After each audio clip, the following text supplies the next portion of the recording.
Hi, this is Beth Pixley with All Array of Light, here to do a reading on, I think, a couple of things. I think I'm going to start off with Roger Stone. As you can tell, it's a rainy day in South Texas, and I'm out and about again, so I'm just going to, I'm not sure the quality of this recording, so I'm just going to see. But I want to start off doing, I'm hearing Roger Stone, just a brief. I know that it's getting down to whether he's going to be convicted or not. And I want to hear just a little bit from the guides about that. So I've got my trusty little Rider-Waite that I carry in my car with me. And my guides, of course, that are with me all the time. And I'm just going to pull a couple of cards on whether Roger Stone is going to be found guilty. Okay, the first thing I got here is death. I mean, there's an ending here for him. I don't think it's death, but I do feel like it's an ending, and yes, I think he is going to be found guilty. Another major arcana, Chariot. And I'm being told by my guides that this is, because I read this as a intuitive, I don't necessarily read the meaning of the cards, but what they're telling me is, I'm seeing it, the Chariot moving him forward into, well, I can't think of the name of the god in Greek mythology that met the ferryman that met them and transported them over to Hades. That's pretty intense imagery. Charos, maybe? I'm probably completely wrong on that. But I'm actually seeing this as him moving forward like a barge. I don't think Roger Stone's going to die. But I'm getting death imagery. So I'm assuming that this is death of the life he knew and death of his reputation. And I personally think he's going to serve some time in prison. I don't think he's going to get away with not serving some time in prison, actually. So let me see. I'm going to pull one more card. Okay, I got the Six of Pentacles.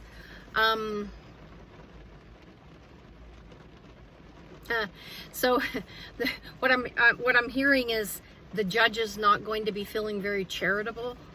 So I don't know exactly what that means, but I have a feeling that's not probably good in Roger Stone's case. I keep seeing funeral kind of imagery. I don't think this means he's dying, but I do feel like it's going to be like a funeral for him.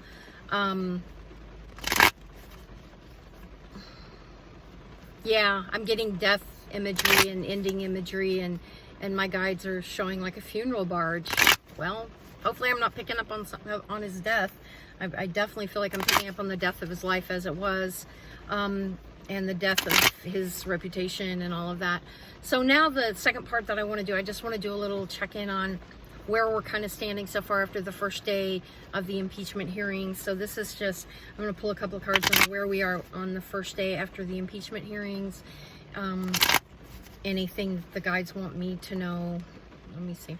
So I'm personally feeling this is the Democrats, and that they're feeling pretty happy with how things went. I think that they feel like they're in the victory.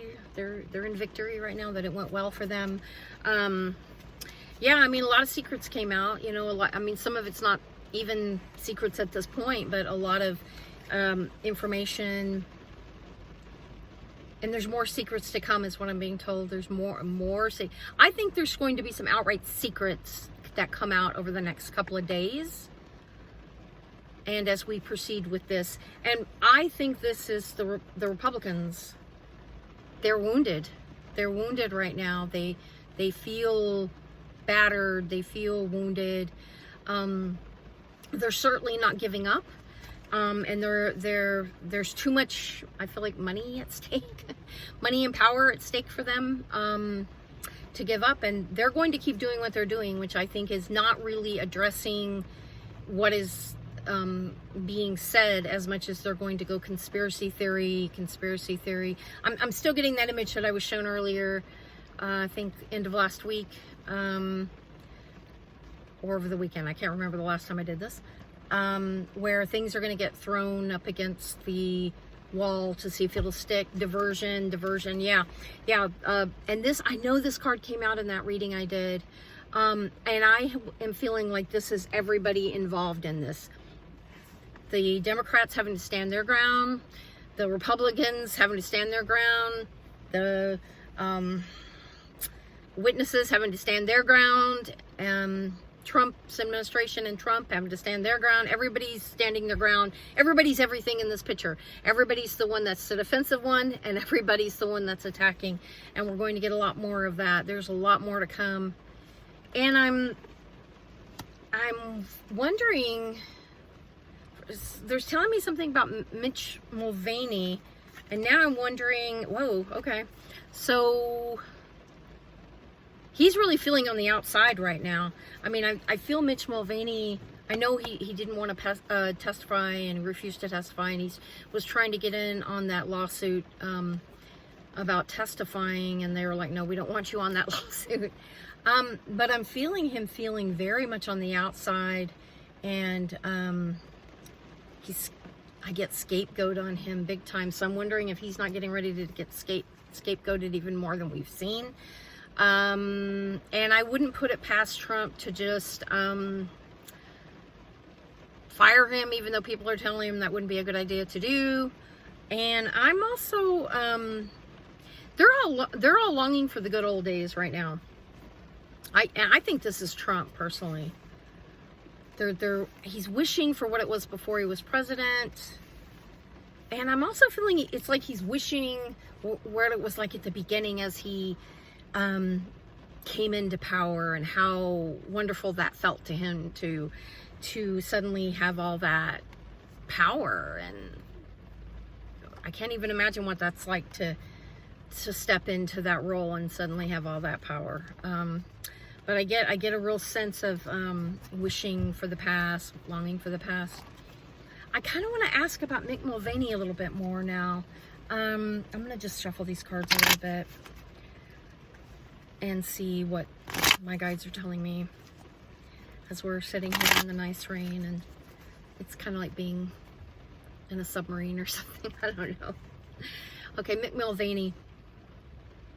My guides are giving me the image of him being, I'm seeing stalled or stuck. Stalled or stuck.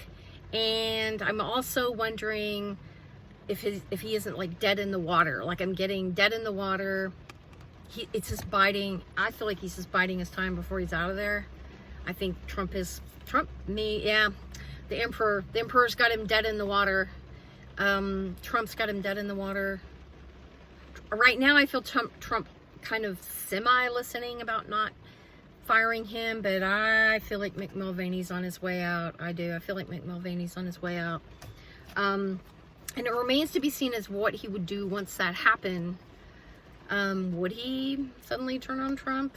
I don't know.